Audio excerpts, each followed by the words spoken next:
Gaming in BS episode 255, being recorded Monday, August 11th, 2019.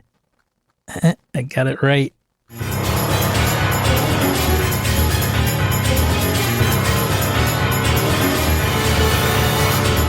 Welcome to Gaming in BS. I was wrong. It's August 12th, Monday. Oh, fuck, it is August 12th. Yeah, look at that shit. A day August that goes down in infamy. Yes. 2 years ago. Oh, God. Yeah. August sucks. Okay, for disclaimer, for people that were born in August that are friends of mine, talking to you. Or even aren't friends of ours. We Or don't mean right. to besmirch anybody. It's just Sean has had a bad August. Augusts do not treat me and my wife well. But so if you are born in August, then you are a good thing. Yes. Yeah. Shedding some light in Sean's horrible August world. Jesus Christ. It's like the last gasp of summer, just trying to crush Sean in some way. Yeah. Yeah. Good times. So yeah, this is 2 years ago, motorcycle accident. So that's what we're referencing for those who weren't around at that point. There was a motorcycle accident that my wife and I had that was many, many, many, many years ago. That was, I think she says it was in August. I thought it was July, but no, she's right. I think it was August 4th. So yes, we do not have good Augusts. No, you do not. And then I got shot at yesterday. Yeah, you did. You and your wife while walking your dogs. Last night I got shot at, It wasn't, and it had nothing to do with the show, as far as we know. As far as we know, it had nothing to do with the cranky listener. Yeah, that's true. I don't like swearing too much on this. I don't like dropping the much, but when somebody shoots at you, you can get pretty pissed off. You had a drive-by shooting like yards from you and your wife. Fuck, dude. Yeah, about 30, 40 feet tops. Yeah, they were going after somebody else. I just happened to be over to the side of them as I was walking my dog with my wife.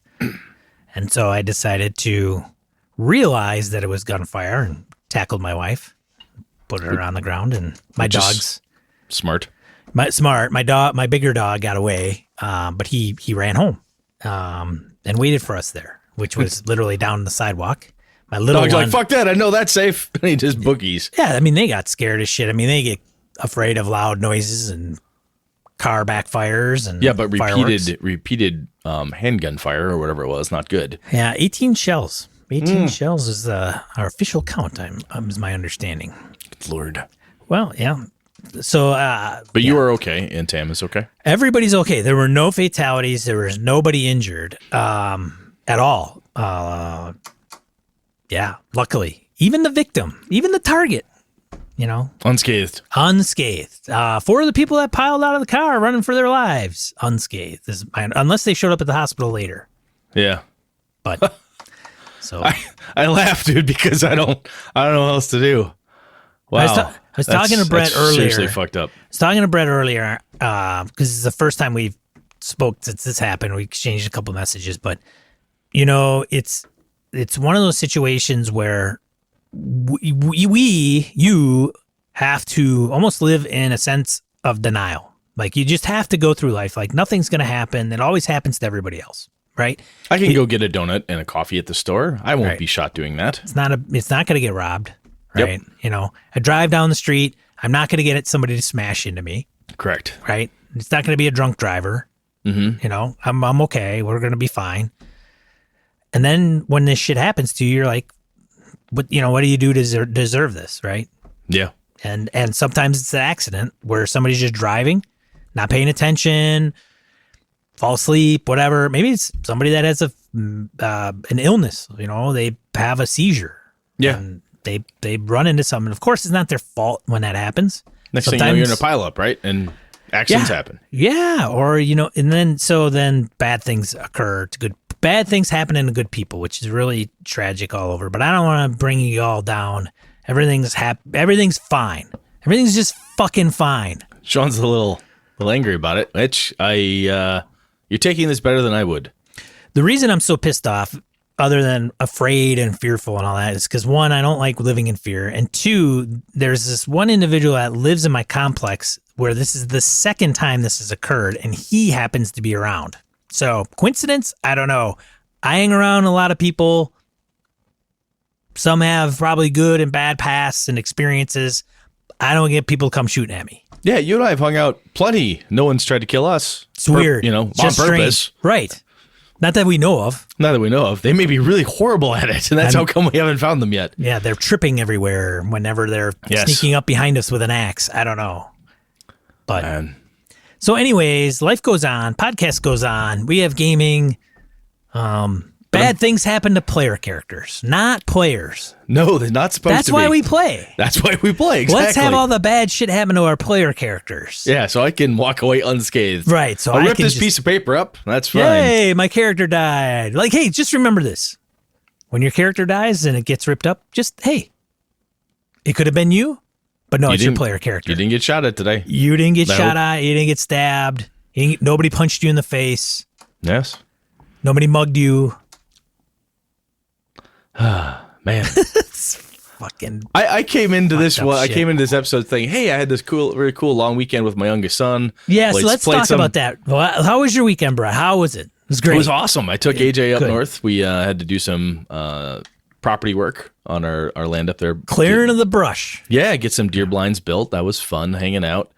AJ wanted to target practice with a 22, so we have plenty of property and a place to do that, nice and safely, and shoot at anybody.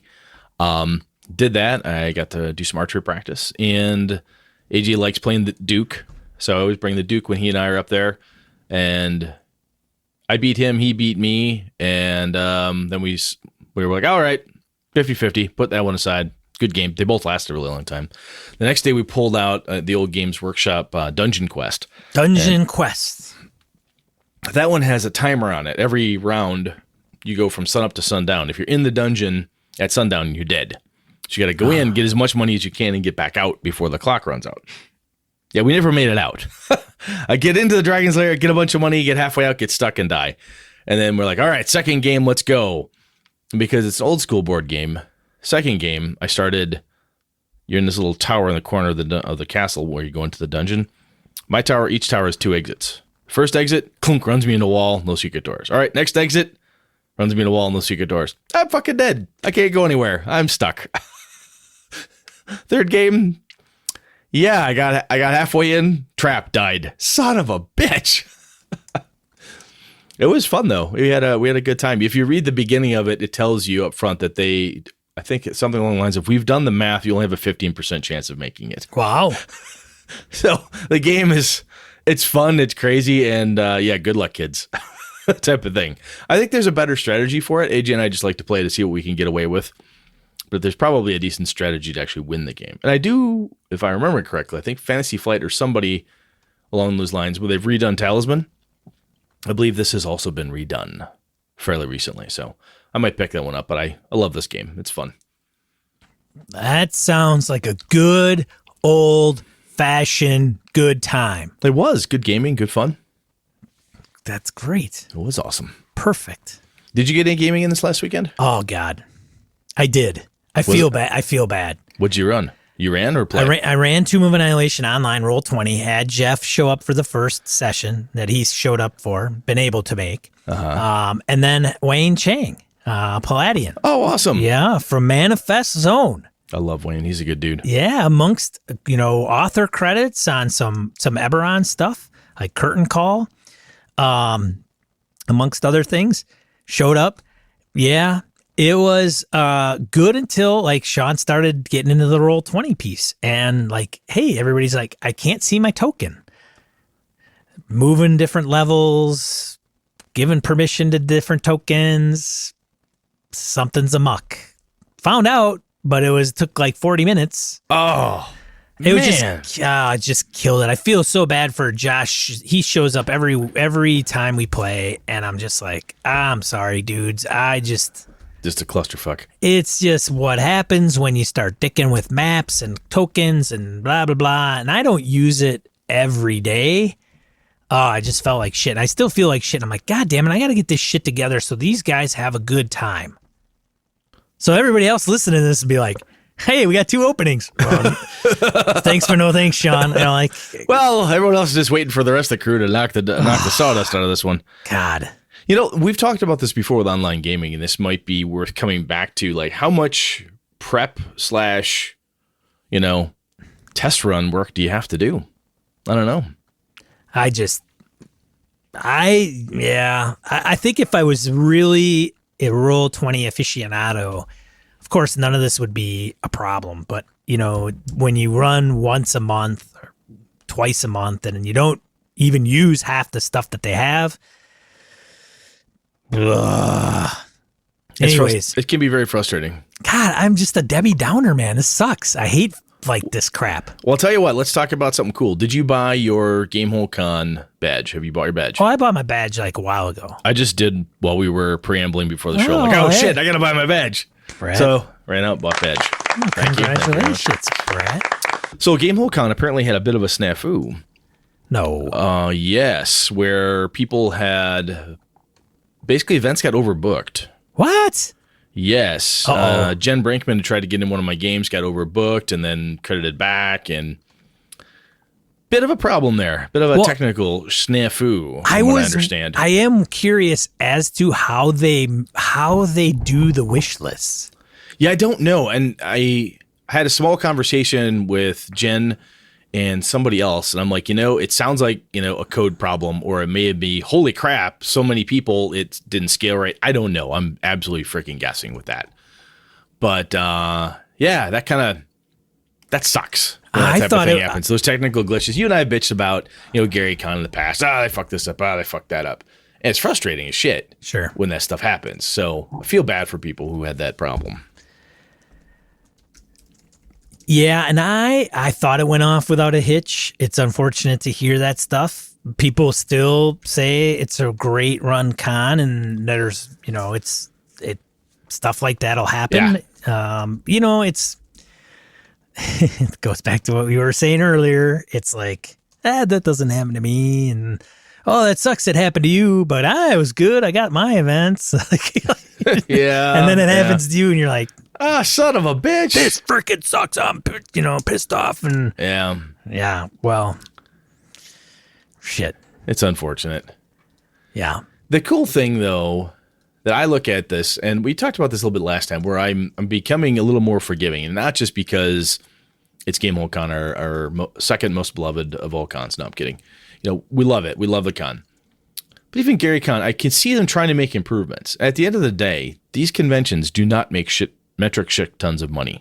No. This is not the Gamehole crew's full-time job. It's not the Gary Con crew's full-time job. Yeah. Gen Con, Origins, Gen Con, PAX. different world. Right. We're talking tens and tens of thousands, 60, 70,000 people, different planet. Right? Yes, right.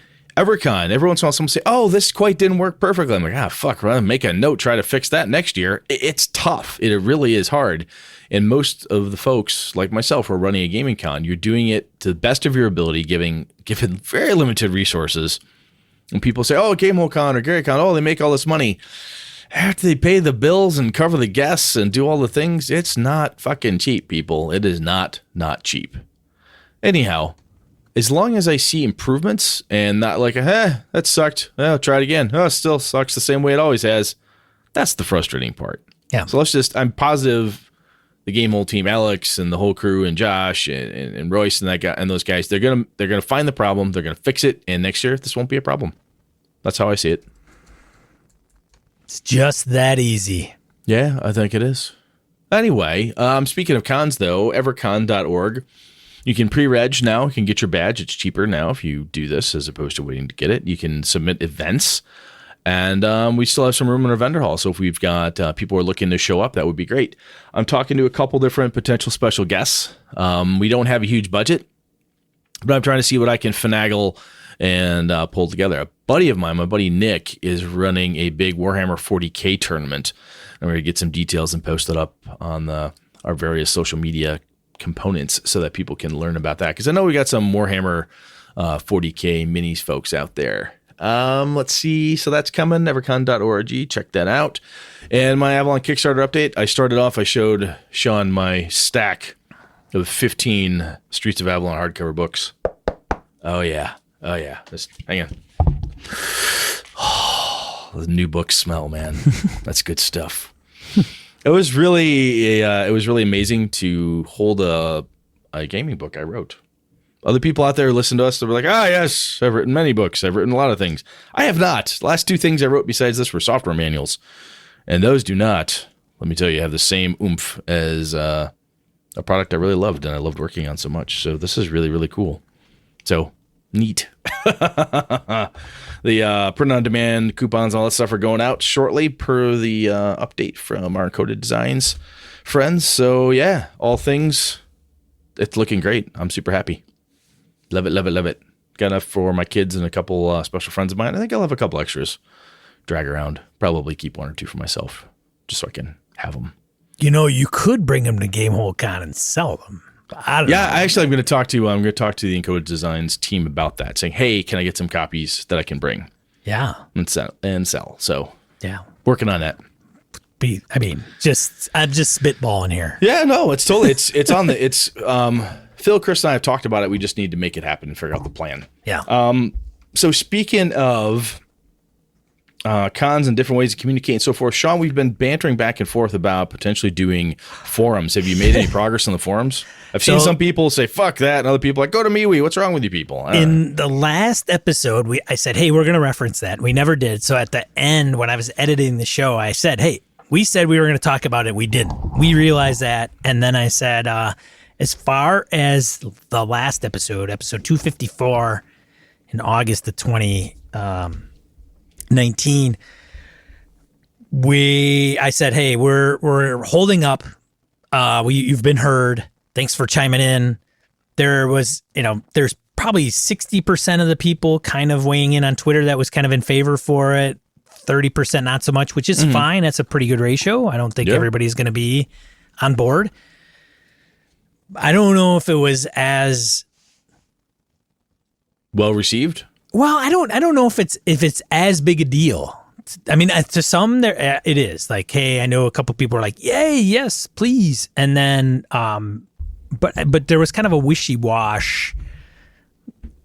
I think it's interesting when you look at so G Plus in its day, which wasn't all that long ago. But we talk about it like it's a long dead thing. It was this ready-made place where a lot of gamers were, and the community was there. It was very easy to build one. And when we're talking about creating forums now, it can be difficult. I can see where people are like, well, I guess, I don't know, let's see how it grows or whatever. And it's like being on MeWe or Facebook, you have to interact with it. And part of that, I think, Sean, and maybe I'm speaking too boldly for both of us here, but part of the challenge is you and I finding a platform that we both like engaging in. Because neither one of us are big Facebook fans.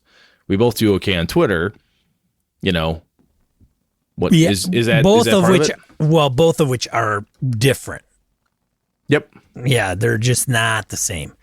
And then you got forums, throw that in there, and they're not the same. So I looked at the Gauntlet. The Gauntlet has a really big, decent community. They've got some forums that they have. I actually like the layout. I like it. I think it's mobile friendly. They're probably paying a pretty good amount because I think, if I'm not mistaken, it may be the same thing that Randy Farmer sent over, which is a particular platform. Oh, okay. But you can't tell because I think all the branding's off of it, which is, again, they are probably paying for that.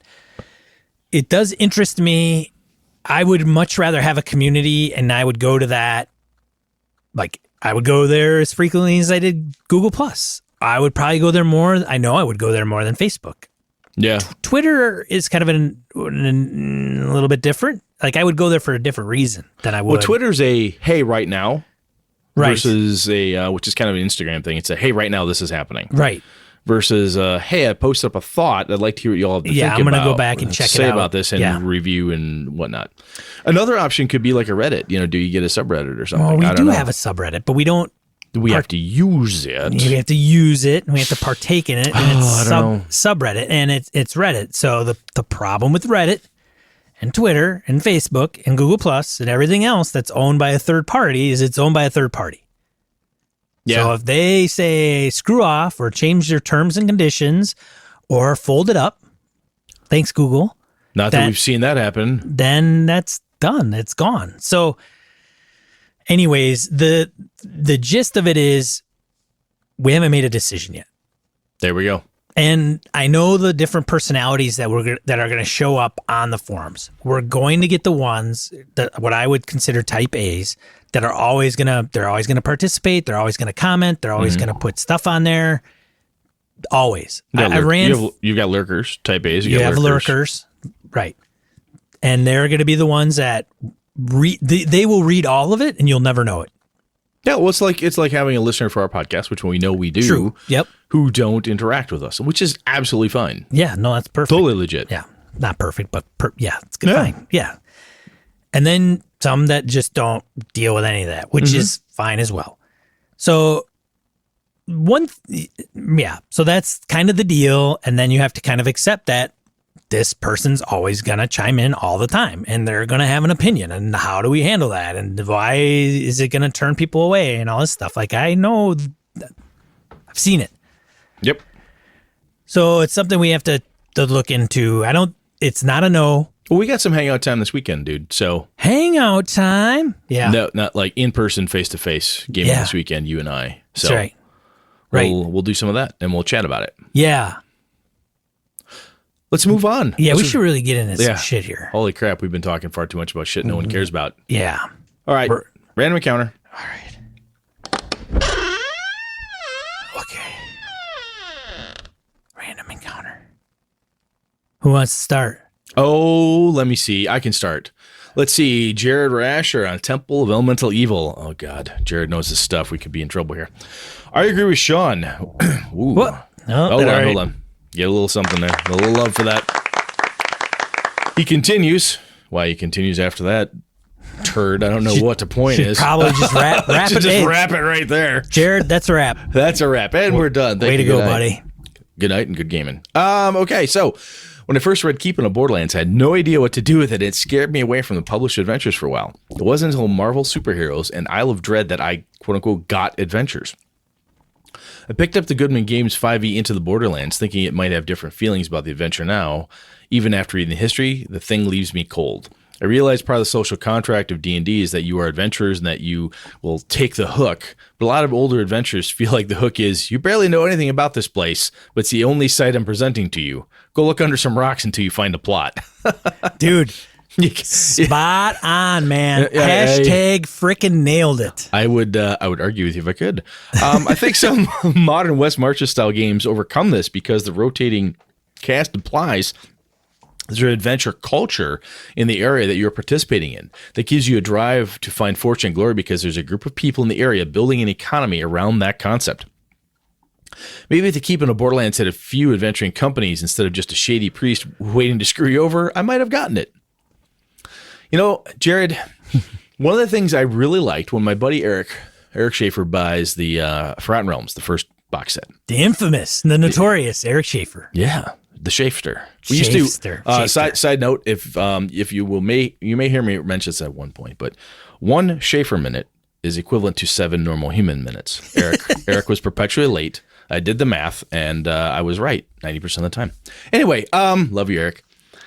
Point is, he does listen to me. Anyhow, one of the things that the Forgotten Realms had was adventuring companies. And I'm sure this was in I don't know if it was offhand. I don't remember my Greyhawk well enough right now. But the idea of adventuring companies being registered or a name, a group of the crazed adventurers, this group, the Harpers, these things, it was like, oh, that's a legit thing. I distinctly remember playing in the Realms in the first edition, even second edition, when we would get together. One of the things Eric would ask us was, what's the name of this adventuring group? We needed a name. So we were a band of brothers to do something, and we're going to go do this thing, and we had to have an adventuring company name. Force Gray. That worked. Force Gray. That could work. Anything. But I love that idea, and you mentioned it here, and that just brought that back to me. But I do agree with you that sometimes the hook is here. There's a house on the hill. It has ghosts in it. Is there anything else? No. Go I look for it? No. I want to talk to this guy. Go to the house on the hill. But I don't want to deal with ghosts. There's ghosts. Go there. Phil, a little, speaking of railroading. So anyway. I think Pharaoh just starts you out in the middle of the desert. Well, that was the Lost City. Pharaoh? No, the Lost City did that. I mean, you're like Lost Caravan, and you're like, oh my God, there's this thing. You walk into it, you're like, well, hope I can get out of here. Lost City is the next one that they're putting out. That's the next group of games. I bought the Keeping of Borderlands. It's not the next one. It's after the Barrier Peaks comes out. Yeah. I bought the Keeping of Borderlands. Read it, went, interesting, and I sold it. Yeah, I got rid of mine too. I have the original. I have 2-3 copies of the original, plus an electronic copy. If I want to run the original, I'll just run the original. Anyway, it was interesting to read. Point being, though, that the Lost City does this kind of a forced hook in a way that I always thought was interesting, because you read it, you're lost in the middle of a fucking desert. Hey, here's a hole in the sand. I hope we can get somewhere from here. And it makes sense that you would do this, because you literally have nothing else to do other than potentially die in the desert. So anyway, Jared, good stuff. Totally took us off on tangent there, but I agree. And even though you agree with Sean, I will have to agree with your agreeing. So over to you, Sean. Comment from Joe T about previous comment on prep. All right. So the comment from James regarding prep time reminds me of what my usual DM says. About 3 hours or so per hour of game time. Holy shit. Wow. From hearing the reactions to this comment, I'm guessing that's not a standard theme with you guys. Well, I may have. What gave it away, Joe? I'm sure it is with other DMs, though, depending on if they enjoy it or not. That being said, what do you guys suggest as a rule of thumb for prep time?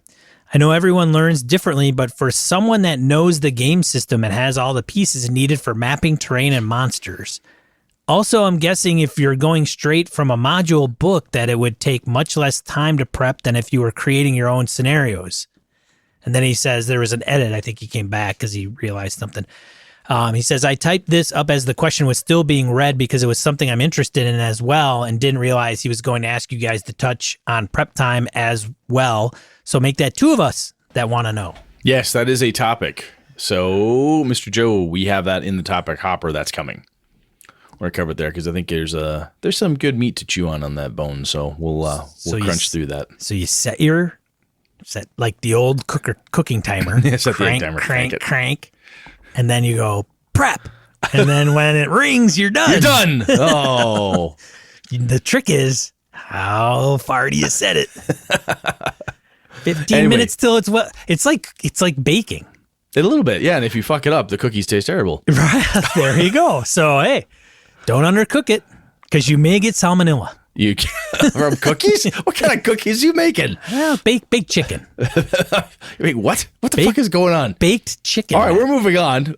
Peter, I said you bake the chicken. This is cooking with BS. Oh my God, we need more whiskey. All right, Peter of House Isaacs. Hey, hello, bullshitters. I had an idea for an episode: home/house rules. Which ones for which games?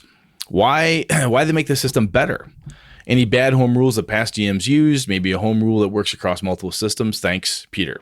And he also says he really enjoyed the gaming terrain episode. So, Peter, we've talked about home rules in the past, but it's been kind of hit and miss, right? We haven't focused in on home rules. We've talked a little bit about chase mechanics, how, hey, Brett always makes them up because he doesn't remember the rule or doesn't want to look it up or whatever the case is. So this is a neat idea, I think, to, like I said, we've sketchily touched on home brews and house rules and so on. So I think we could pull something together. So I will add that to the topic hopper now. Over to you, sir. House rules. Mm-hmm. I think that's a game for DMs. I think that's their part of the game. House rules? Because there's certain systems that are like, it's so meta. It is so dependent upon that kind of thing. Like, hey, you just house rule stuff. And so I think it's sometimes, anyways, we'll get into it later. We'll do it. We'll figure it out. Email from Lewis of House Hofer. Gosh, blasted Lewis. Salutations, BSers. Wanted to share a cool experience I recently had and then immediately follow up with a plea for advice from y'all and your listeners. All right, BSer, listen to this stuff because they're going to want you to provide some insight. First off, a dear friend of mine and survivor of breast cancer runs a local person-to-person nonprofit cancer support charity called Trisha's Hope. Anyone in the central Indiana area should look into it, as it has almost no administrative or overhead expenses, with nearly 100% of donations actively supporting the medical and living expenses of those with cancer. That is awesome. That's awesome. Yes.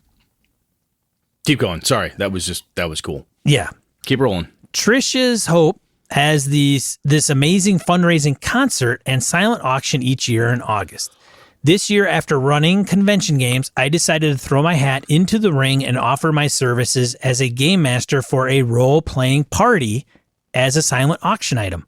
Good. Hey, like it. Love it. Good work, Lewis. I felt a little nervous about this, as this is not an event that attracts your typical sci-fi, comic book, or RPG crowds.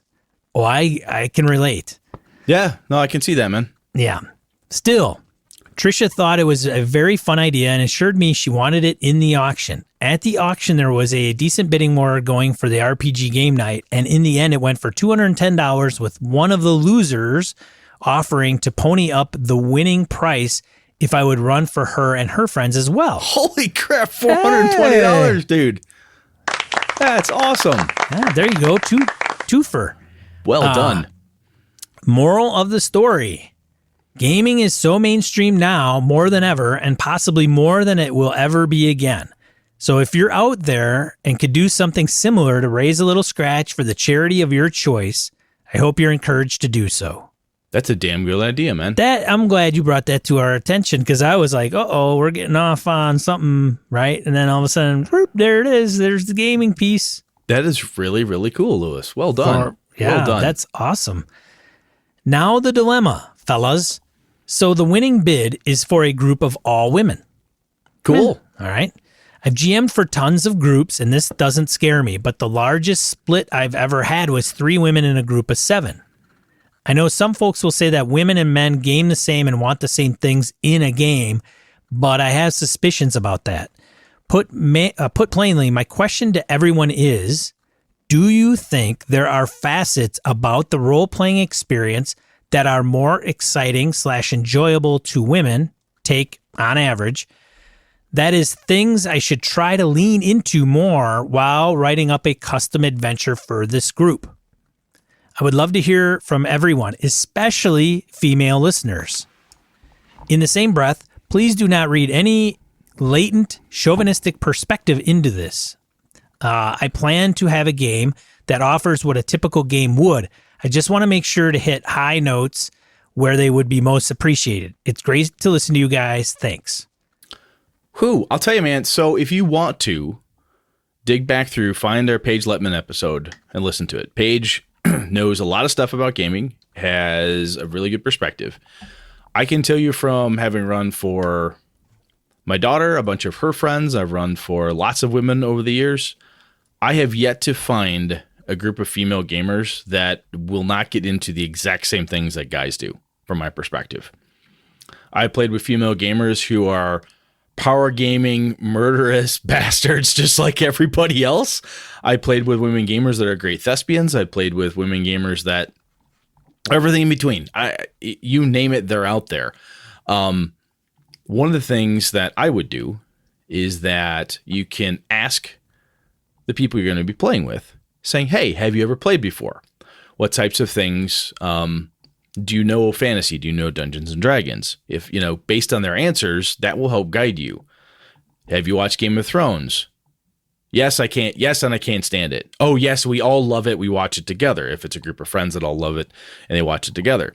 I've got buddies I work with that have had like Game of Thrones hangout parties where they get together, drink beer and watch Game of Thrones with them and their wives. So, people do this stuff, right?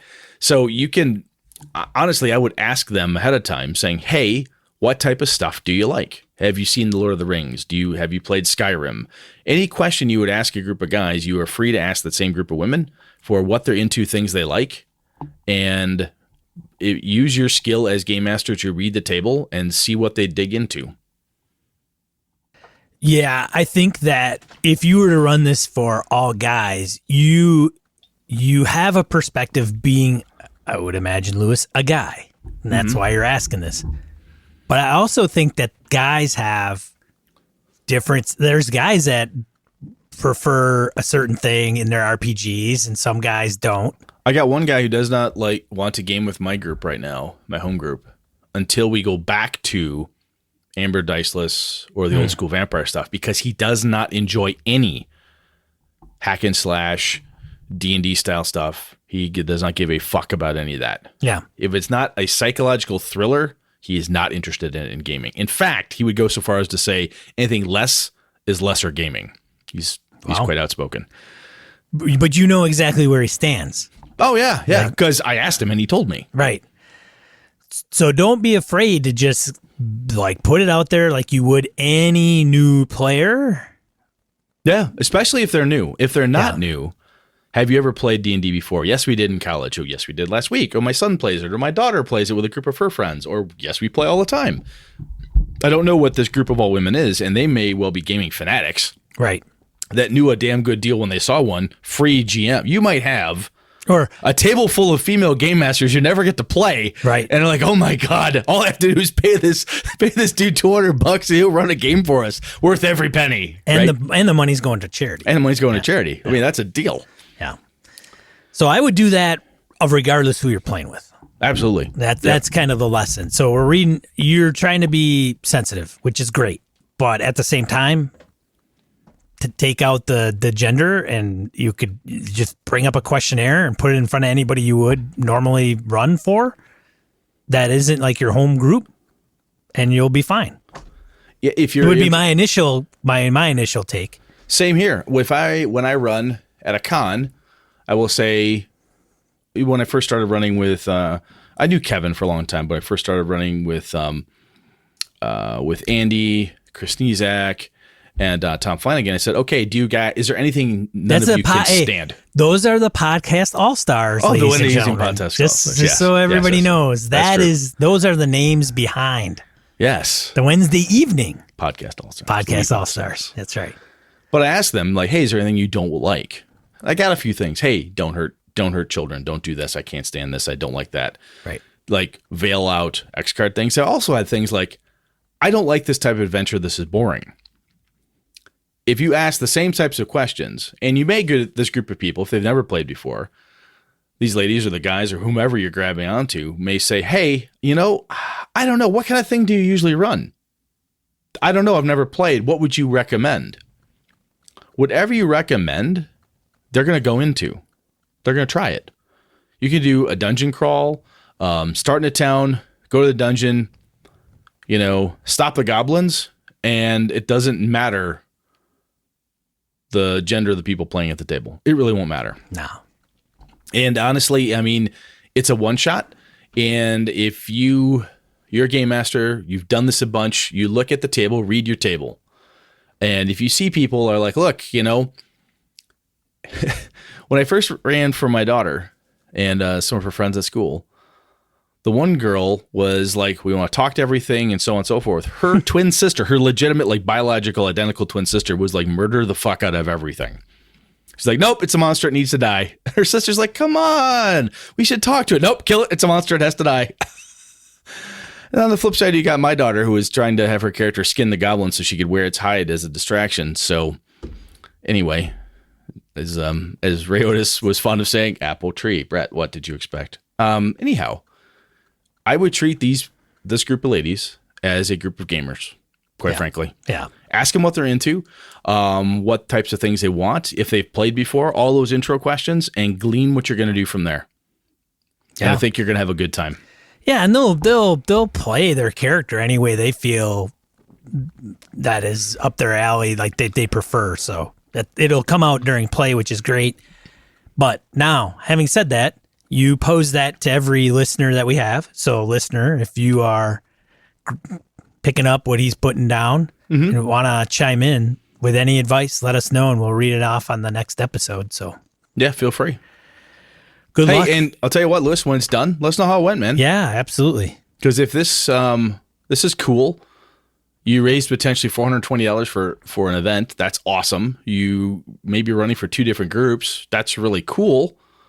Let us know how it goes, man. Because if it's cool and fun, We should encourage more people to put such things in silent auctions. What the hell? Right. All right. So the last one, we've got a voicemail from somebody we don't hear from very often, but we know them and love them. From down under, Pure Mongrel. G'day, Shay.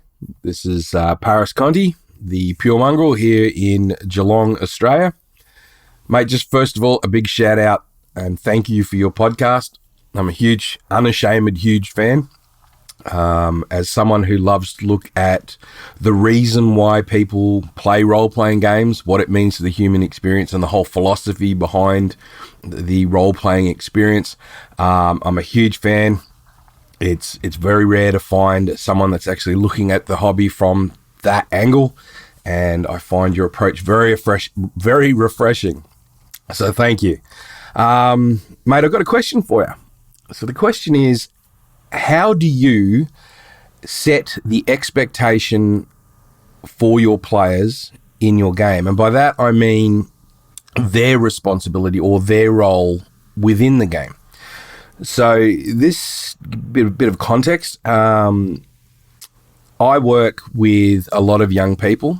I developed a program that uses gaming to help young people develop communication and interpersonal skills via gaming that will then go on and help them in their future. So to help them communicate with others effectively, to become empathic, understanding things like consequence of action, etc.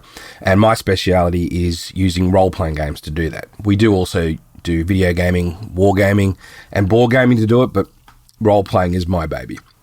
So I found myself a couple of days back very tired, very stressed. I run currently up to 6 games a week for just my site here in Geelong, and I'm about to launch a new site and assist 2 other sites using these programs. So anyway, I'm running these games and I'm very tired because in my experience with these particular kinds of games, a lot of the time, the energy is just coming from me, or the majority of it's coming from me. So the way that I explain it to others is when I'm playing a role-playing game with my friends, I build a certain amount of energy telling the story or setting the scene as the GM. I throw that energy out, and then my players take that energy, convert it to what's applicable to them, and then throw it back at me. And we have this constant backwards and forwards of energy exchange, and that keeps the whole game running.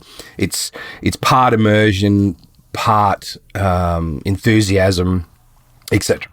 So a big problem that I have with some of my guys, especially because I'm teaching a lot of that, is I throw the energy out and it either comes back as a trickle or in some instances it never comes back at all. So I'm constantly I am the constant energy for the group, and it just wears me out. By the end of a 3-hour session, I'm ready for a nap. So I started thinking about, wow, I'm going to open another site. I'm going to be doing even more sessions. This may actually put me put me in a position where I'm not ready to be in. So I was discussing this with a good friend of the show and a good friend of mine, Frank Turfler Jr., and he mentioned something today that I hadn't even considered. Now, I've been playing since 81, and for him to sort of make this statement and something click in my brain was quite amazing. But what he said was, what expectations had I set with my players? And my first thought was, well, of course I set expectations. We have this whole thing about, that this is an inclusive table and we will be governing behaviors as a group. It's not just my authority. Everyone will be involved in this, and everybody has an equal voice at the table. No one's voice is more important than anyone else's, not even the GM's. But that's really all the expectation that I'd set. And what I realized I hadn't done in that instant was I hadn't set an expectation of what the role of a player within this game is. And that is things like knowing the core rules, not understanding how your character works, being ready on your turn, all those kinds of things. I had just sort of assumed that people playing the game do that. But as I thought about it more, I realized that doesn't always happen. That doesn't happen a lot in the games I do work, but it doesn't always happen in the games that I have in private either. There are players that tend to faff about or be disruptive or don't know the rules or don't even know what their character does or aren't ready on their particular turn. So my question, going back to my question, is as GMs, what kind of expectation should we be setting, whether it's at session 0 or maybe even continuously as we play, for our players to do their part in the game and have an understanding that this game requires their involvement as much as ours? So now I'm thinking about all the things that disrupt my games, whether it's the rules lawyer, whether it's the person that's not ready on their turn, whether it's the person that asks me how to roll or what dice I have to roll every time it's their turn. And some of these guys I've been playing with for quite a long time. And I realized that I had set inadvertently an expectation that everything would come from me. I am their resource. I am the person that they go to whenever they have a question about this game. And so I've now got to look at a way to turn that around with my existing groups and to make sure I don't set that as a precedent with my new groups. So there you go. There's my ponder, my question. I hope you can role-play rescue me. And yeah, mate, I look forward to your response. Again, cracking show. Big shout out to Frank. This is really his question when you think about it. And thanks, mate. Have a great one. The mongrel. So I tell you, Paris must have like a professional recording setup because that sounds amazing. It's a great. That was awesome, dude. The engineer side of my self appreciates Paris. Thanks for sending that in. And he's doing phenomenal work in Australia. That's where he lives. Yeah. And I've seen, like, he's posted pictures when Google Plus was around about like, hey, here's our new space. Like there's a door and all the setup and the tables and stuff. And he's doing some really great work. Obviously explained that early on in the voicemail. So I'm going to add this to the hopper here because this is interesting. We've talked about this in bits and pieces, right? Yeah. But it is interesting. And I think the Mongrel brings up a damn good point. Sometimes you look at it and go, God damn it. This group of people, this asshole, my God, how come she's always bugging me or he's always bugging me or they're always bugging me for this info? And I had a similar thing, if I think back on it right now, when I brought out my Warhammer First Edition game that kind of fizzled out on me. I had a couple people that were expecting me to be the one to remind them of all the rules that applied to them. And I'm like, no, we've had this, you're big guys, figure it out. I gave you the rules. We've read them. We've been playing for a while. How come? No, I'm not going to remember this for you. And led to different discussions and so on. But it is amazing how that type of thing either creeps in advertently or inadvertently, where the group's like, well, I always ask Sean what die I roll because I don't have to pay attention. Right. I've never had to. I've been playing with Sean for 15 years, and he, I tell him what I want to do. He just tells me what die to roll. Off we go. I don't have to read the rule book. Why would I? That's the lesson I learned in the military. The lieutenant setting up his cot. Did I ever tell you about that, Brett? I think you have. Should I go off on a tangent? No, we're getting long, dude. I know we are. So here's the deal. Let us know what your thoughts are with for Paris. Yeah. We'll make it a topic. I think the biggest shortcoming we have is we just run a game and I think the problem is one of the obstacles, problems, whatever. When we play with other gamers, we automatically assume that they have played, they know the rule. Like, we automatically take assumptions just because they've gamed. And vice versa. Oh, he's run games before. She's run games Correct. before. He or she will obviously run the game the way I want it run. Right. Oh, we're playing D&D. Whether it's AL or whatever, I will bring my expectations to this table, and I will inform no one. Yes. I will simply complain when I don't like the outcome. Right. Both sides of the screen do this. Yes. Right? Us, Sean and Brett included. We've both done this before. Oh, yeah. Absolutely. So that is a shortcoming I think a lot of us have. Me too. So how do you get over that? And I think the other problem is you play, then you're like, wait a minute, hold on a second. You keep asking me about the same die rolls. This is the third session. Could you please learn that your dagger does D4 damage, please? Yeah, can you please write this shit down? And then it's like, it's not too late because I think there's still, you got to kind of salvage what you've got.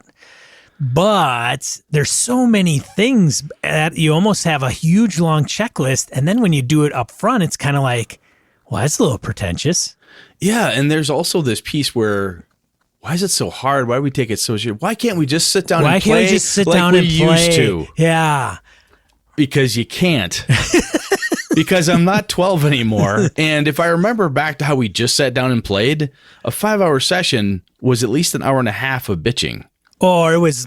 Or worse. Or it was, ass grabbing, slap, fart jokes. Just stupid crap. Yeah. So, yeah, we could do that and turn it into a weird event and a bunch, if you want to have a good time about this, it's a very social interaction. And there's a lot to be said with like, look, this is how I play. This is what I do. We've talked about that. But I love this idea that Mongrel has around expectation is not only just like, hey, you need to do X, Y, or Z, but I had a professor in college, a writing professor, John Whitney, JD Whitney. And he gave everyone a sheet of paper that said, my expectations of you and you for me. This is what I'm expecting to bring. This is what I expect you to bring. One of the things he had was learning is a two-way street. I'm going to learn from you. You're going to learn from me. If you're going to sit there and do nothing but absorb, you're going to get less out of my class. If we're not going to talk, you're not going to interact. This is a writing class, or it was a Native American mythology class. You need to interact. If you're going to sit back and be passive and be lectured to, you will not get much out of this course, right? I think it's a similar thing where if we look at somebody and we have that type of discussion up front, there's ways to do it not sound pretentious. There's ways to do it not sound like an ass. But there's some power in this. I think it can be exhausting. I see what Mongrel's saying. Yeah. If you're running a ton of games. Yeah, that's a lot. I mean, you look at guys like Brendan LaSalle. Okay, my God, the man's a machine. Yeah.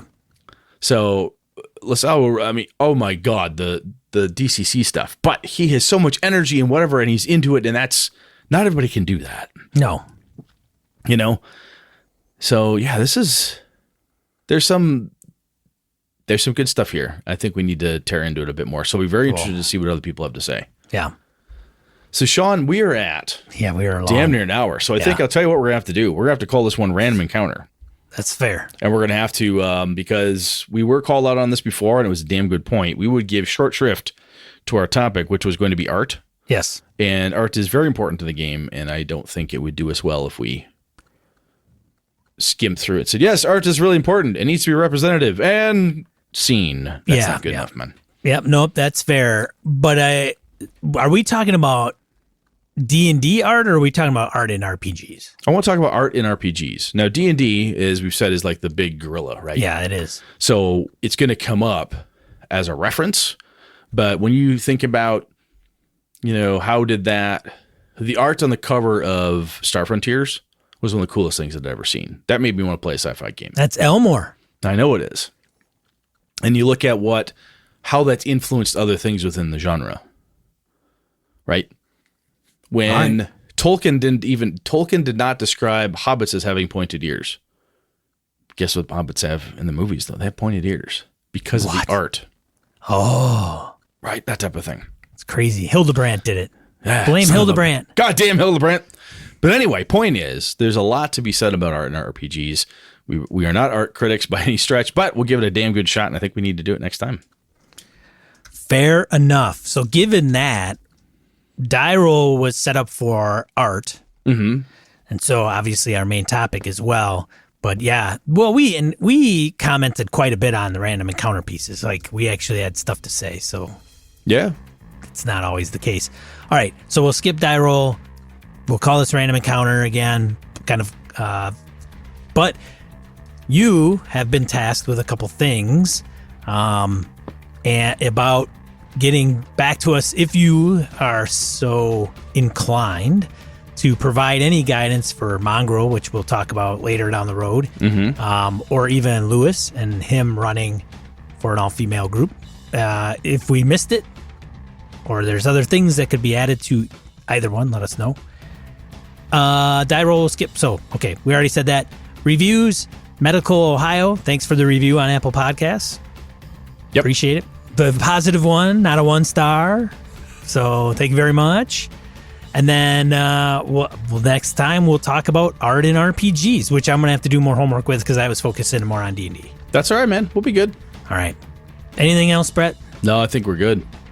All right. Thanks for listening, everybody. I'm one of your hosts, Sean. And I'm Brett. Good night and good game and all. Almost forgot my name. This episode of Gaming in BS brought to you with the help from the following BSers.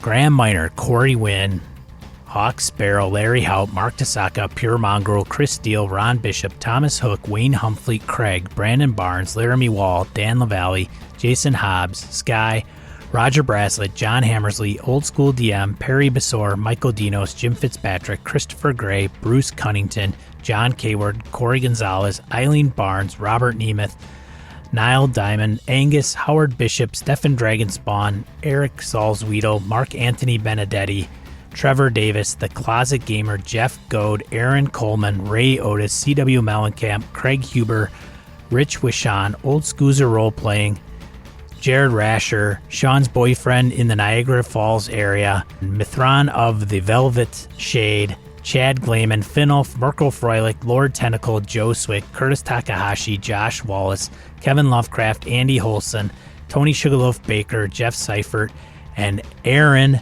Ralia.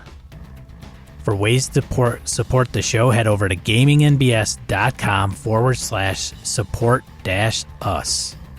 Thanks, BSers! This has been a Litterbox Studio production.